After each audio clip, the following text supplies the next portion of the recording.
He asked whether the connected fitness products are a loss leader. This is the cost. So the products sell at 870 million, and their cost of goods or cost of goods sold is 562. So they are making a gross margin of 35% on the connected fitness products. To me, that's pretty impressive. It's not just pretty impressive, Brian. That is Apple-like. Can we just let's be clear? I don't want to undersell that.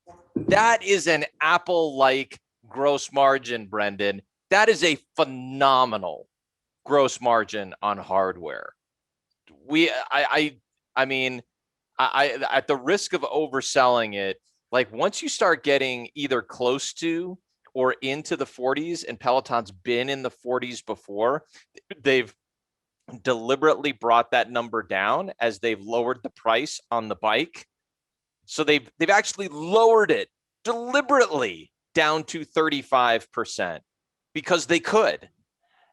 They have a bananas gross margin on their hardware.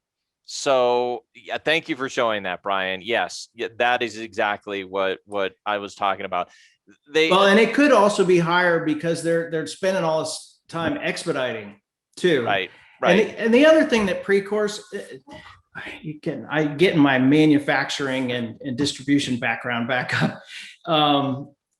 That they're going to figure pre-core is going to bring some design for manufacturing, design for reliability, design for long-term stuff to Peloton that they may or may not have figured out yet. And I saw it as Fitbit started as an early company, and once they were a little ways in and they started to get to mass market, they brought in a chief operating officer who understood warranty costs and how you make, you're familiar with circuit breakers, similar in product design, right? A circuit breaker busts and it's a cheap thing so that you don't ruin your TV, which is an expensive thing. And so when you have a warranty thing, you want to break the cheap parts and you want the cheap parts to wear out. You want them to be easy to ship and replace at a customer. I don't know the way the Peloton bike is set up. I watched your last deep dive with, it was back in August, but Abby, yes. And you said that Seth said they make cheap bikes. They're crap. Yeah. So well, I think, but he is also, let's put that in context. Seth builds bikes. Seth is an expert. Like Seth knows more in his pinky about bikes than I will ever know about bikes in my entire life. Like if he says that the quality on the build of a Peloton bike is not up to par, I believe him. And I believe that for the audience that he is, that wants something that is very professional and to spend the amount of money he's spending, like he wants the equipment to be top notch. That is not how Peloton is thinking about premium pricing.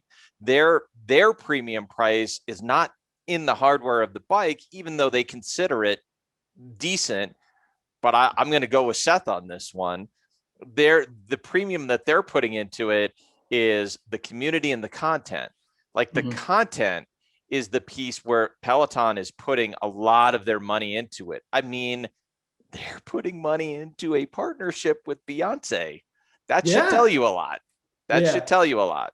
Well, and I think there's opportunity even with the bike, though. When you talk about those gross margins, I look at Precore. Precore was founded in 1980. So they have 40 years of manufacturing stuff that gets beat to crap every day in a gym.